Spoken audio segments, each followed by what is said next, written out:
Hello and welcome. In this video I'm going to show you how to install Visual Basic 2010 Express. I am aware that it's the year 2013 and I'm using an outdated version, but this is what I use for my tutorials, so I figure I should go through the steps at some point. So anyways, if I want to find this, it's a free download available through Microsoft, and I'm just going to find it through a Google search. And so I'm going to search Visual Basic 2010 Express. That's a good way to get there.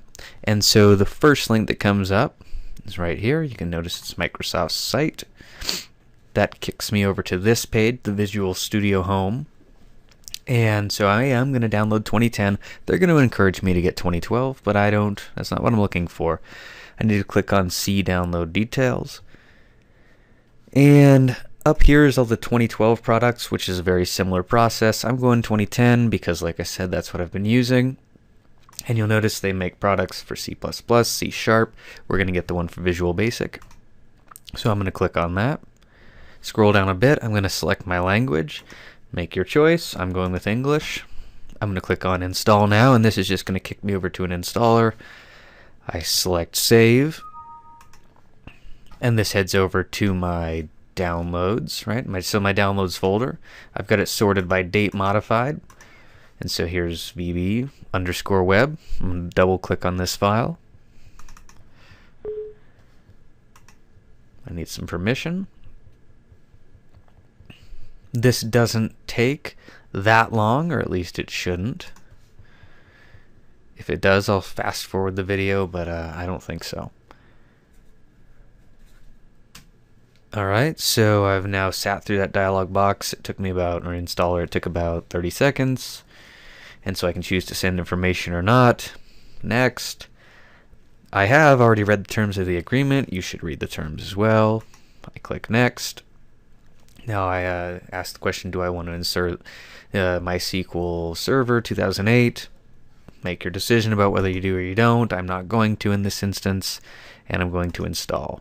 I had a choice to choose something other than the default directory, but I didn't. No different than installing any other program. And at this point, this is where it's going to take a couple minutes, and so I will be back. Well, I'm just going to sit here, but I'll start talking in a little bit.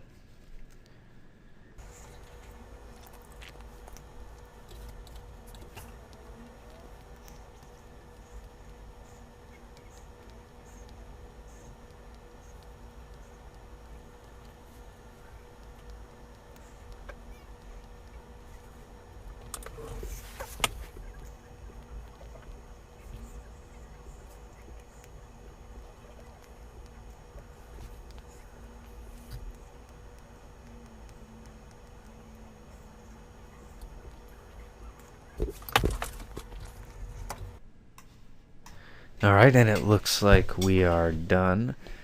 I tend to display a timer on the screen, and that took about 2.5 minutes, which isn't that long, and says everything went successfully.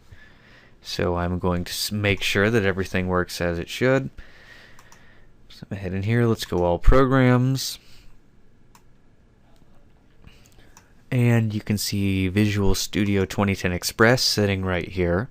And you can see I've already got some other things installed as well. C++, C#. Here's Visual Basic. So Express in this case does mean free. There's a pay version, but if you're watching this video, probably the Express version is going to be sufficient for you. And it does take, it's not unusual at all for it to take up to probably a minute to load. It's not one of those really quick things. And I uninstalled it right before I did this video. You can see my recent projects are still in there, and in a future video I'll show you how to create a new project. Now at that one point it asked me where I wanted to install this. I installed it.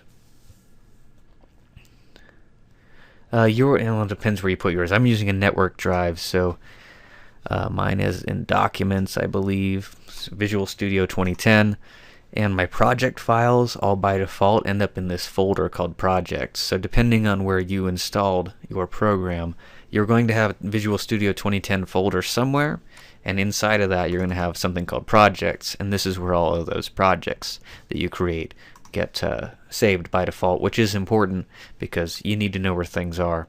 Of course, there's always ways to retrieve things, but in the interest of keeping this video short and sweet, I'm not going to talk about that. One thing that is certainly worth talking about is this is a free program, but essentially it's going to expire on you in 30 days or so. And all that they need from you is I think you're gonna get an email. Actually, it'll just be locked, and it'll say you need to register it. And I believe you click on a link, and all they want is a valid email address, and then they'll email a valid registration code to you. So while it seems like it expires, it kind of does, but they're not trying to take any money from you. This is not really a 30-day trial. You just have to give them a valid email address, and they'll email you the code, and you input the code, and then you're going to be good for the rest of your time using the software. So I hope this works for you, and enjoy some of my tutorials. Thanks for watching.